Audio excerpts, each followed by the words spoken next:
अस्सलाम वालेकुम। Friday special में आपको कहूँगी खुश आमदेद। मैं हूँ आपके साथ नीलम असलम। उम्मीद करती हूँ आप सब खैरियत से होंगे।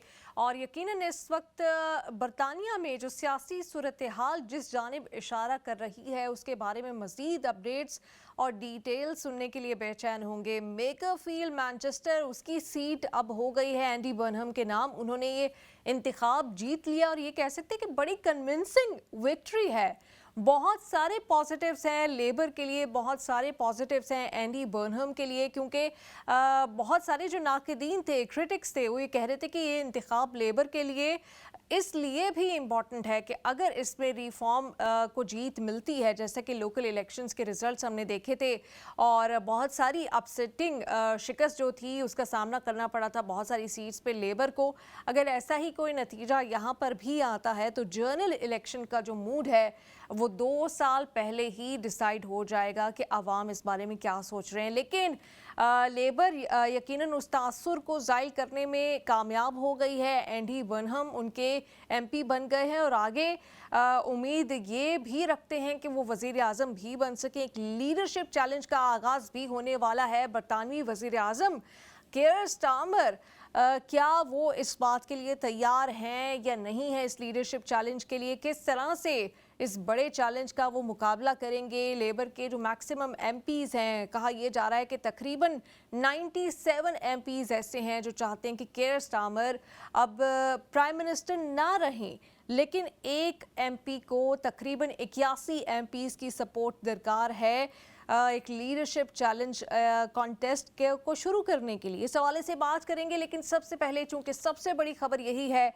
कि एंडी बर्नहम मेकरफील्ड से लेबर के एमपी बन गए हैं, लॉ मेकर बन गए हैं, रुकने पार्लियामेंट बन गए हैं। क्या विनिंग मूवमेंट से कितने वोट्स उन्होंने हासिल किए, रिफॉर्म यूके की क्या सूरत हाल है, इसके ऊपर भी बात करेंगे। लेकिन जो विनिंग मूवमेंट्स जब ये अनाउंसमेंट हुई है उनके विनिंग मूवमेंट के हवाले से वो दिखाते हैं आपको। Burnham Andrew Murray, commonly known as Andy Burnham, the Labour and Cooperative Party, 24,900.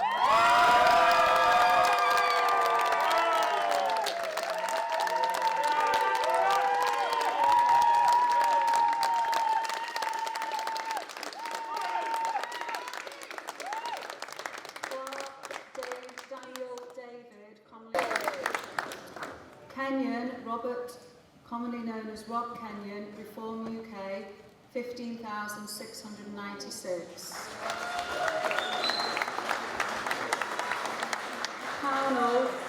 Pownell Robert Neal, Independent, 18. Shepherd Rebecca Lee, Restore Britain, 3,111.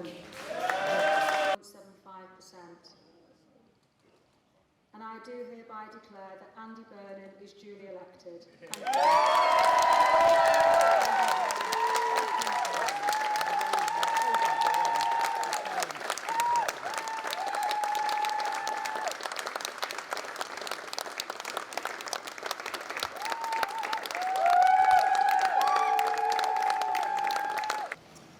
Everyone knows that politics isn't working. Everyone can feel that the country isn't where it should be. Tonight just could, be the turning point. But I do say to my own party, this is a final chance to change. This is what people said directly to me on the hundreds of doorsteps that I stood on. We must hear it. We must act upon it, and we must get it right. There will be no second chance.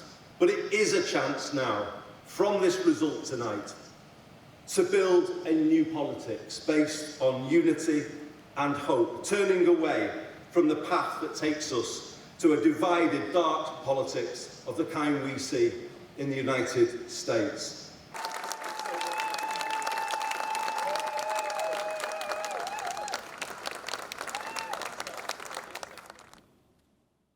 जी हाँ, over 25,000 votes के साथ कामयाबी हासिल की है Andy Burnham ने। और जो रिफॉर्म यूके के कैंडिडेट हैं वो भी कुछ पीछे नहीं रहे हैं। दूसरे नंबर पर आए, 15,000 से कुछ ज़ायद वोट्स उन्होंने हासिल किए और बाकी पार्टीज़ ऐसा लग रहा है कि वो करीब करीब भी नहीं आ सकीं। इससे हम कह सकते हैं कि अगले जनरल इलेक्शन में जो वो एक ज़माना था कि जिसमें हम देखते थे कि जो लेबर का और कंजर्वेटिव्स का मुकाबला होता था, मेन मुकाबला ऐसा लग रहा है कि लेबर और रिफॉर्म यूके के दरमियान आ चुका है। ये चार्ट आप देख सकते हैं, आप इसमें देख सकते हैं कि एंडी बर्नहम ने, उनका जो वोट शेयर है वो 55% है, जबकि रिफॉर्म यूके के जो कैंडिडेट हैं रॉब कैनियन, उनका 35% शेयर है। और पिछले इंतखाब से आपको ये भी बता दें कि आप देख सकते हैं कि चेंज क्या आया है कि 3% जो है वो चेंज आया है। रीस्टोर ब्रिटेन, उनकी जो कैंडिडेट हैं वो तीसरे नंबर पर आई हैं 7% शेयर ऑफ वोट्स के साथ। कंजर्वेटिव चौथे नंबर पर है यहाँ पे ग्रीन और लिबरल, उसके बाद आ रहे हैं। और टर्न आउट के हवाले से बताया जा रहा है कि 59% रहा है। और ये जो टर्न आउट है इसके हवाले से दिलचस्प बात ये भी है कि जो लास्ट जनरल इलेक्शन हुआ था 2024 में, उस वक्त 52% से 53% के दरमियान टर्न आउट था। और उमूमन ये कहा जाता है कि बाय इलेक्शंस में टर्न आउट कम होता है, लेकिन ये एक ऐसा बाय इलेक्शन था जिस पर सबकी नज़रें थीं और इसका टर्न आउट भी 59% रहा है, जो कि एक अपने आप में जो यहाँ पर हुआ है और इसकी जो इम्पोर्टेंस है इस कंस्टिट्यूएंसी की, उसके हवाले से बता रहा है। यकीनन अब जो मेयर ग्रेटर मैनचेस्टर थे एंडी बर्नहम, वो एमपी बन चुके हैं, उनको अपनी मेयरशिप से भी इस्तीफ़ा देना पड़ेगा और फिर एक नया इंतखाब भी शुरू होगा। फिर रिफॉर्म और लेबर के जो वहाँ पे सपोर्टर्स हैं उनके दरमियान एक नई रिफ्ट का आगाज़ होगा, क्योंकि इसमें बताया जा रहा है कि लेबर ने बहुत ज़्यादा स्ट्रॉन्ग कैंपेन की थी। और सिर्फ यही नहीं, उनकी जानिब से जो 4,000 वॉलंटियर्स थे उन्होंने भी दिन रात एक कर दिया था एंडी बर्नहम को जितवाने के लिए। इससे पहले कि हम इसके ऊपर इस पूरी सिचुएशन को एनालाइज करें, एंडी बर्नहम जब वो बाहर आए उन्होंने अपने इन्हीं वॉलंटियर्स का शुक्रिया भी अदा किया है और जॉर्ज साइमंस का भी उनकी जानिब से शुक्रिया अदा किया जिन्होंने उनकी खातिर इतनी बड़ी कुर्बानी दी।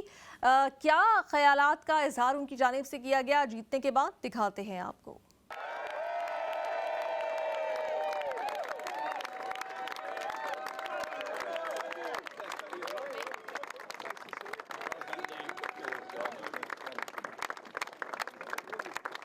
What a team, everybody. What a team and what a campaign. You will all know, if you go back to May, this part of the world, people here issued quite a clear call for change. In fact, I would say it was more an instruction that things had to change. And I think that's how people here kind of saw it when I was talking to them on the doorsteps. And they said, well, Andy, maybe we can give you our support this time. But you know it's not a blank check, it's not ongoing. You have to respond to what people here are saying. You have to do something to make life more affordable, to put more money in people's pockets, to give people more breathing space again so that they can have a better life. That's what people were saying, and we must respond to that. We do need an end to trickle-down economics. We do need to bring down water bills, energy bills, rail fares, just as we've brought down bus fares in Greater Manchester to make life more affordable for people.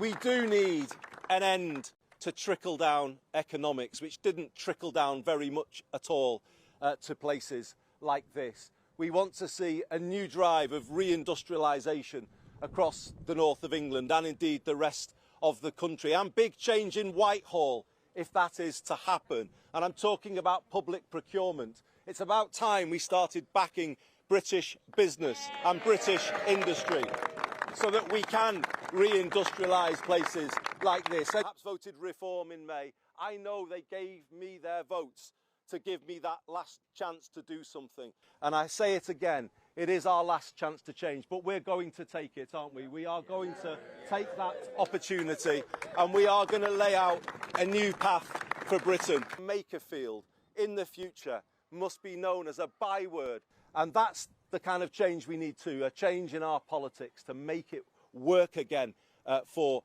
people. Thank you very much, everybody.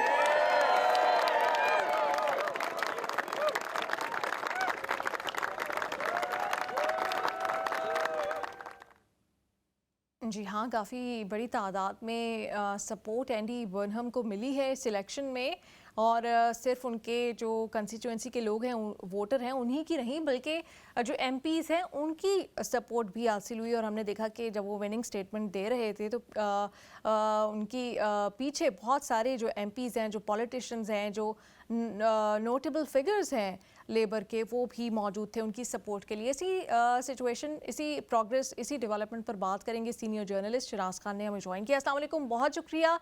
Manchester ने फैसला किया है, मेकरफील्ड ने, labour के हक में, और 59% किसी बाय इलेक्शन में टर्न आउट, ये अपने आप में बता रहा है कि ये इलेक्शन सिर्फ एक बाय इलेक्शन नहीं था, ये शायद एक ऐसा इंतखाब था जिसमें मुल्क के अगले वज़ीर आज़म का चुनाव भी एक तरह से किया जा रहा था। किस तरह से देखते हैं आप इस डेवलपमेंट को, और अब कियर स्टारमर के पास आपको क्या लगता है कि कितना वक्त बचा है? क्योंकि लीडरशिप चैलेंज का तो ऐसा लगता है कि it is on cards now, कि ये तो अब उनको सामना करना ही पड़ेगा। बिस्मिल्लाहिर्रहमानिर्रहीम, बहुत शुक्रिया नीलम, थैंक यू वेरी मच।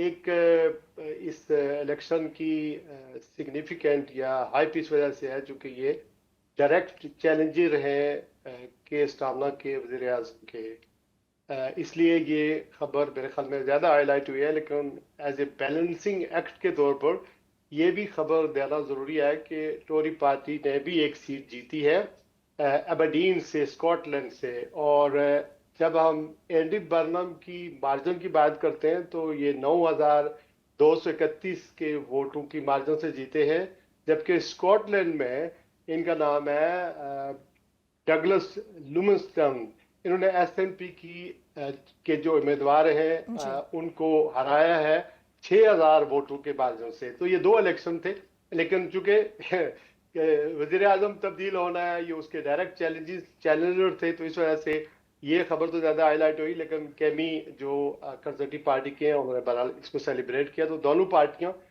बड़ी पार्टियों के लिए एक अच्छा साइन है कि वो दो पार्टी जो निज़ाम है वो ऑब्वियसली दोबारा शायद रिवाइव होगा। और दोनों पार्टियों के लिए इस वक्त या यूके के लिए सबसे बड़ा चैलेंज रिफॉर्म पार्टी है जो राइट विंग पार्टी है। और एंडी बर्नहम की जो फतह है उसके कई पहलू हैं।